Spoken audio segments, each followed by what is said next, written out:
Hi everybody, welcome back. I just thought it was, it's been a little bit too long from doing what I would describe as a sort of professional video on a particular subject or something in the workshop.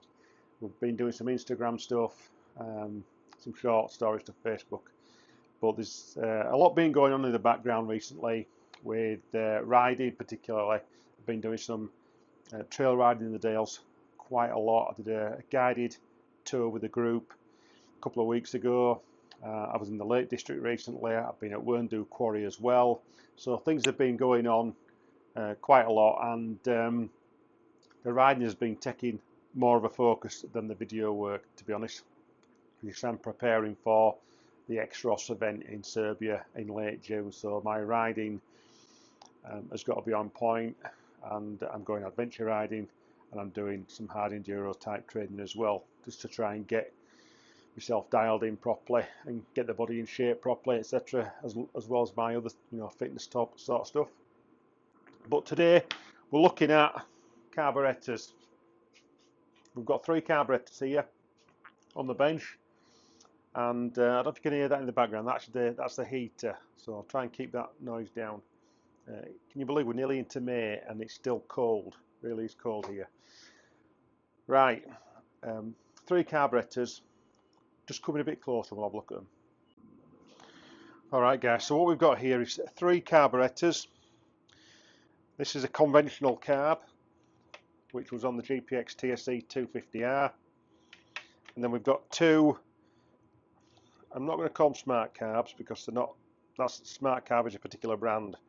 But they work in the same way that a smart carb would work or an electron carb would work. They are fuel atomization technology basically, and with these 2 carbs the benefit is performance supposedly, and also better fuel efficiency, more miles to the gallon or more miles to the litre.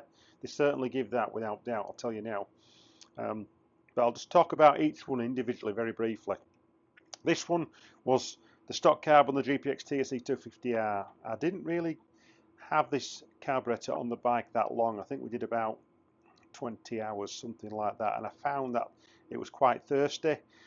But in all honesty, I don't think I really give it enough time to jet this carburetor properly, because I know there's people that use this carburetor and have no problems with it at all if it's jetted correctly for your elevation, etc. So overall, if it's set up properly, it's a good carburetor. Like I said, that carb was on the GPX TSE 250, 20 hours thereabouts. Moving on. Having ditched that to one side, we then got the touch and go carburetor, the XTNG, which, like I said before, it works in the way that a smart carb would work or an electron carburetor would work. This is a 36 generation 2 carburetor. Overall, it's worked pretty well.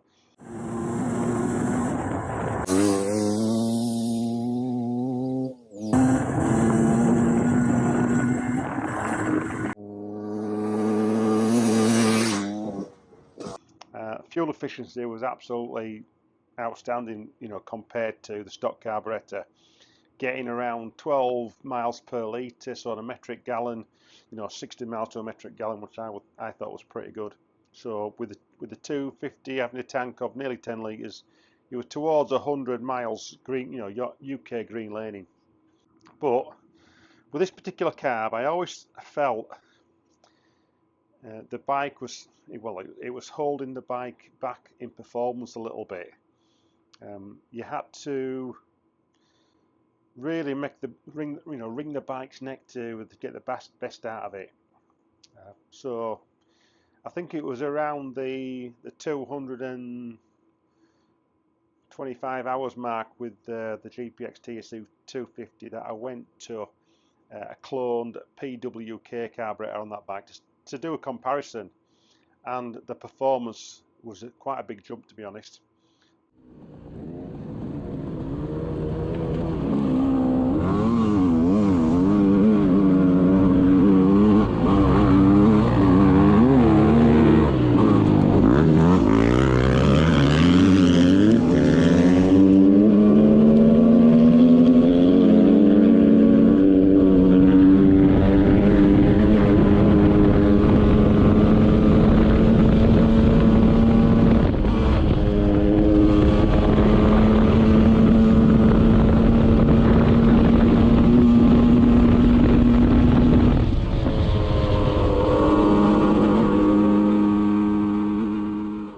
Fuel economy was down, but performance-wise, with the cloned PWK short body, the performance from the bike's engine was a lot better.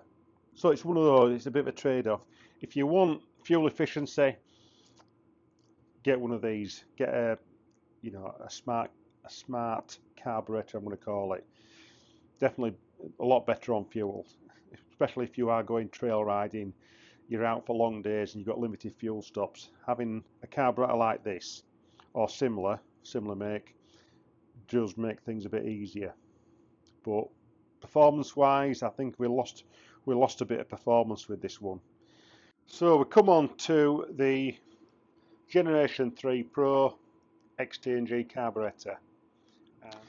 So this was the GPX TSE 300, and you're probably wondering where we are with that bike at the moment.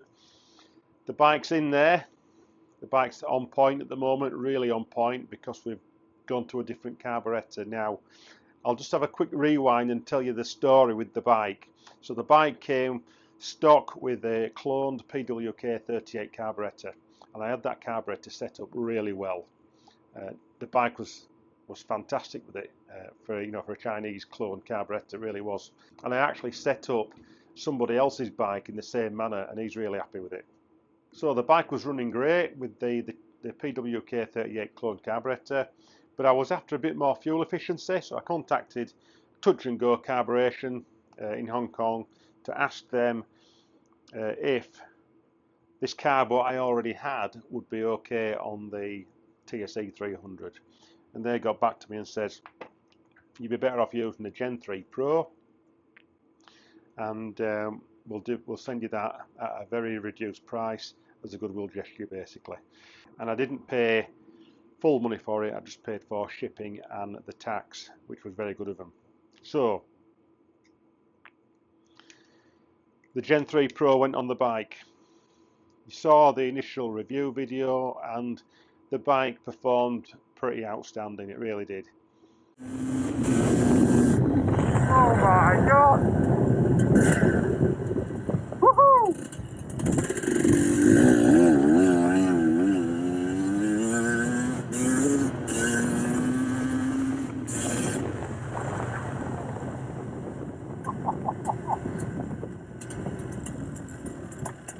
Oh my god, this thing's ripping. This particular carburetor is what you would describe as internally vented. So it doesn't have the breather holes at the side, which when you look at this carb, it's got a breather on both sides which has tubes connected, and you can either run them under the swing arm or ideally run them into the airbox to stop anything being sucked up through those tubes. And likewise on this carb, it's got breathers as well, so it's externally vented. Okay. The Gen 3 Pro, which I've got here, is not. It's internally vented, but my understanding is that now all the Gen 3 Pros that have been sold, or the ones that I've seen that have been sold recently, are externally vented, which is a good thing. Because with the internally vented one, like I've got here, it has a flaw. So the flaw is, if you turn the carburetor to 90 degrees or beyond, fuel will start to flow out of the power jet here directly into the centre of the carb. So fuel will either go straight into the reed block of the engine, or it'll go backwards into the rubber boot and the air filter area and start collecting there. In normal street use that wouldn't be an issue, because your carb is going to be like this, moving in that sort of manner when you're cornering, etc. In hard enduro, you don't know where you're going to be. You could be upside down before you know it.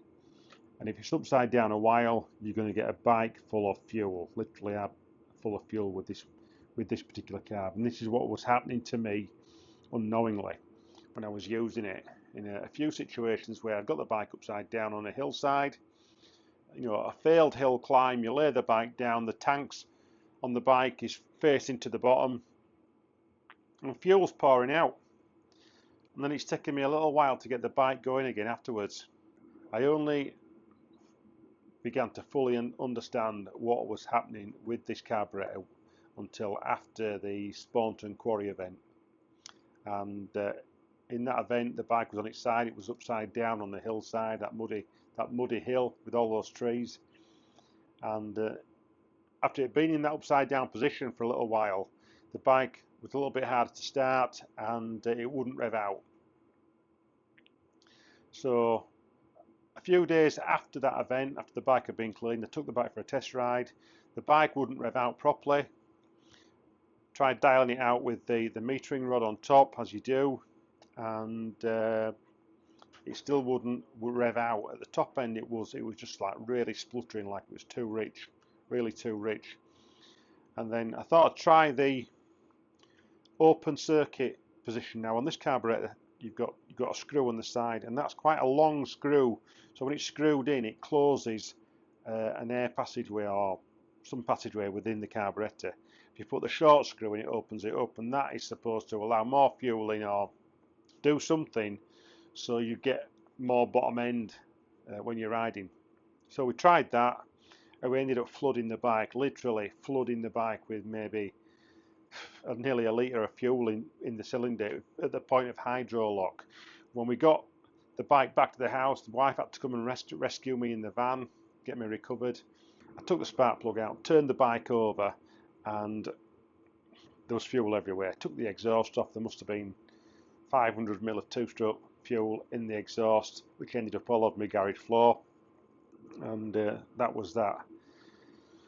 The bike never ran again with this carburetor.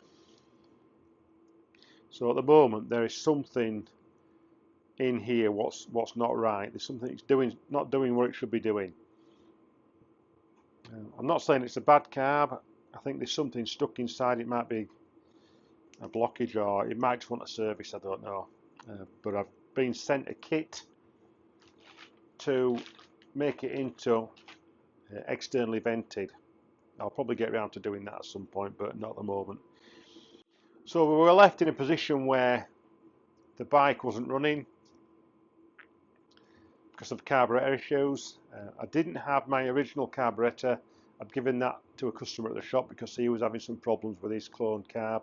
So I'll give him that, knowing the bike would work, and he's really happy. So I was forced to get another cloned carb. Tried that, it wasn't the same. It just wouldn't the same. So I bit the bullet and got a genuine Keihin carburetor for the TSE 300, and it just works straight out of the box.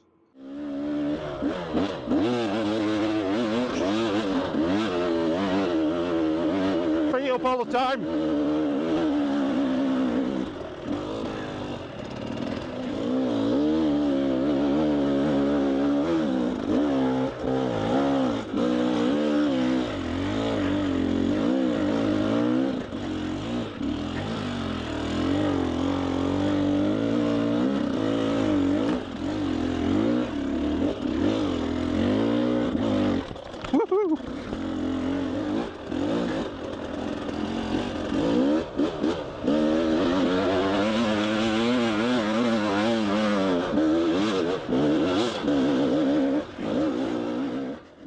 Bike's awesome, and that's where we are at the moment with the TSE 300.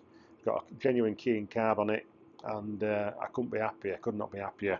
So this one at the moment is on the shelf till we sort of get round to doing the external venting thing on it. That's if I get round to doing it. Like I said, I'm not knocking it. There's guys using these carburetors all over the world with good results. GPX bikes, you know, scooters, all sorts of different motorcycles are using these carburetors. And like I said, in normal street use, this carb would have been fine. But for what I'm using it for, I would have been better off with the externally vented carburetor, definitely. And I think if we'd got an externally vented carb in the first place, we won't be where we are now.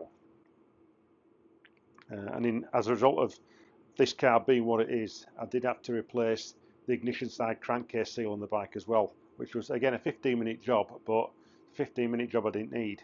Okay, so quick review on all three carbs. GPX TSE 250R stock carb.